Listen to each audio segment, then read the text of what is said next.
존경하는 용인 특례 시민과 국민 여러분, 그리고 언론인 여러분, 용인 특례시장인 제가 이렇게 국회를 찾아 회견을 하는 것은 대한민국의 미래를 좌우할 반도체 산업에 대한 걱정이 크기 때문입니다. 용인 특례시에서 진행되는 반도체 프로젝트들을 설명드리고, 이들 프로젝트가 정치라는 외풍에 흔들리지 않고 계획된 그대로 잘 진행될 수 있도록 국민과 언론인들의 냉철한 판단과 관심을 호소하기 위해, 그리고 인공지능 시대를 맞아 전력 생산이 그 어느 때보다도 중요해진 시기에 12차 전력수급 기본계획을 짤 정기본 전문가위원회 구성의 문제를 알리기 위해 존경하는 김소희 국회의원님과 함께 이 자리에 섰습니다. 용인에선 첨단 시스템 반도체 클러스터 국가산업단지와 용인 반도체 클러스터 일반산업단지 조성사업이 진행되고 있습니다. 국가산단에는 삼성전자 생산 라인 팹이라고 그러죠. 팹 6기, 일반산단에는 SK하이닉스 팹 4기가 건설될 계획입니다. 이 두 곳과 삼성전자 기흥 캠퍼스는 2023년 7월 정부에 의해 반도체 부문 국가 첨단 전략산업 특화단지로 지정됐습니다. 관련 법규에 따라 정부는 이들 특화단지에 전력, 가스, 집단에너지, 용수를 공급하고 도로망을 확충하는 등 기반시설을 지원해야 하는 책임을 갖게 됩니다. 특히 삼성전자 국가산단은 2023년 3월 정부의 입지 선정, 2024년 12월 정부의 국가산단 계획 승인에 따라 조성되는 곳인 만큼 정부가 감당해야 할 책임이 더 크다고 할 수 있습니다. 정부는 지난해 제11차 전력수급 기본계획과 국가수도 기본계획을 수립했습니다. 여기엔 용인 국가산단과 일반산단의 전력 용수를 어떻게 공급할 것인지 단계별 계획이 들어 있습니다. 이런 가운데 용인 반도체 생산 라인들을 새만금 등 지방으로 이전하자는 말들이 지난해 12월부터 더불어민주당 일각에서 쏟아져 나오기 시작했습니다. 정부가 선정한 국가산단이고 정부가 지정한 국가첨단 전략산업 특화단지인데도 집권 세력 일부에서 용인 반도체 프로젝트들을 흔드는 행위가 2달 이상 계속되고 있습니다. 속도가 생명이고 시간이 곧 보조금인 반도체의 세계를 잘 아는 전문가들은 용인 반도체 팹 지방 이전론에 냉소를 보내며 소모적인 논란이 속히 종식되길 희망하고 있습니다.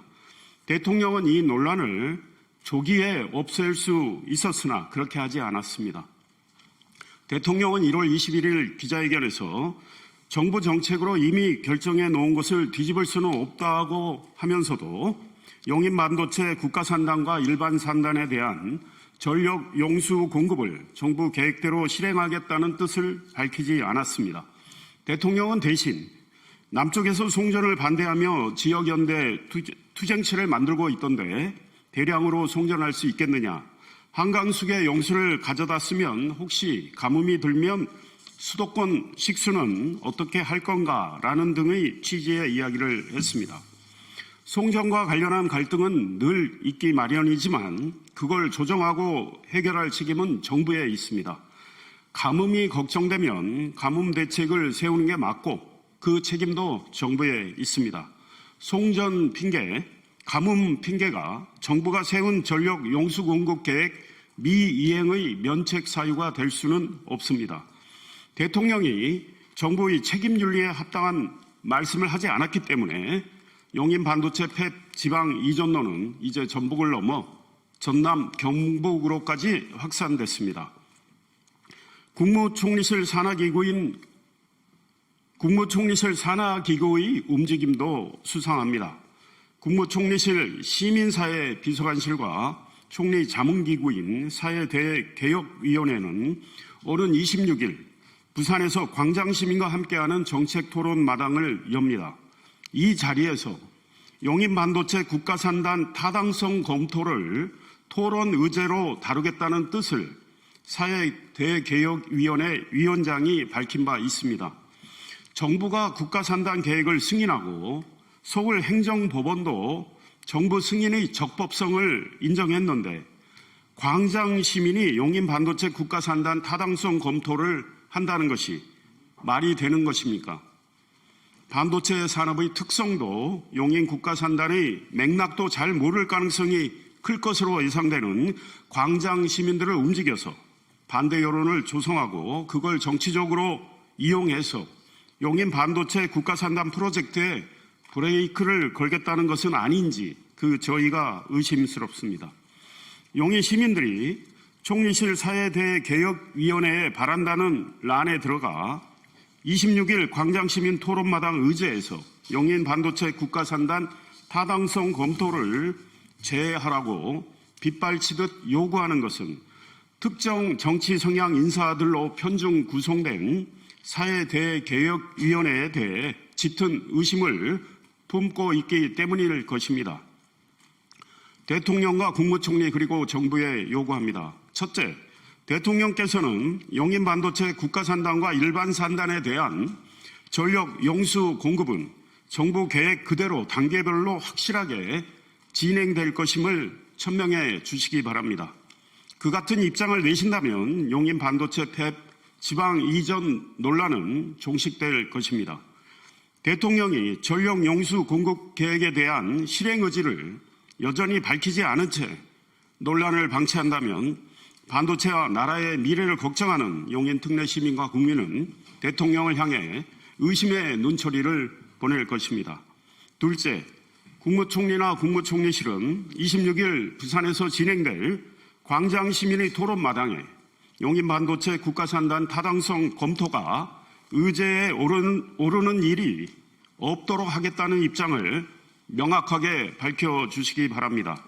정부가 승인하고 법적으로도 문제가 없는 용인 반도체 국가산단에 대한 쓸데없는 트집과 시비가 생기지 않도록 사전에 필요한 조치를 취해 줄 것을 요구합니다. 셋째, 존경하는 김소희 의원님이 지적하셨듯 정부는 12차 정기본 전문가위원회 구성의 편향성 문제를 짚어보고 국가의 미래를 위해 올바른 전력수급 기본계획이 만들어질 수 있도록 전문가위원회를 초당적으로 균형 있게 재구성해 주시기 바랍니다. 반도체는 대한민국 경제를 지탱하는 핵심이며 안보와 직결된 국가 전략산업입니다. 정부가 입지를 선정하고 계획을 승인한 국책사업인 용인 반도체 국가산단 프로젝트가 정부와 정치 환경이 바뀌었다고 해서 비틀거리게 된다면 국제사회는 대한민국을 신뢰할 수 없는 나라로 생각할 것입니다. 대통령은 용인 반도체 산단에 대한 전력 용수 공급 계획을 실행에 옮기겠다는 말을 하지 않고 있고 총리실 기구는 정부 승인이 난 국가산단에 대해 광장시민의 타당성 검토 잣대를 들이댈 계획이라는 것을 해외 투자자들이 알게 된다면 그들은 한국 정부를 리스크로 여겨서 한국에 대한 투자를 망설일 수도 있습니다. 대통령과 총리는 이런 점 등을 고려해 나라의 반도체 그리고 용인에 해만 끼치는 여권 일각과 총리실 기구의 비상식적인 행동을 즉각 중단시키는 조치를 취해 주실 것을 촉구합니다. 이상입니다. 감사합니다.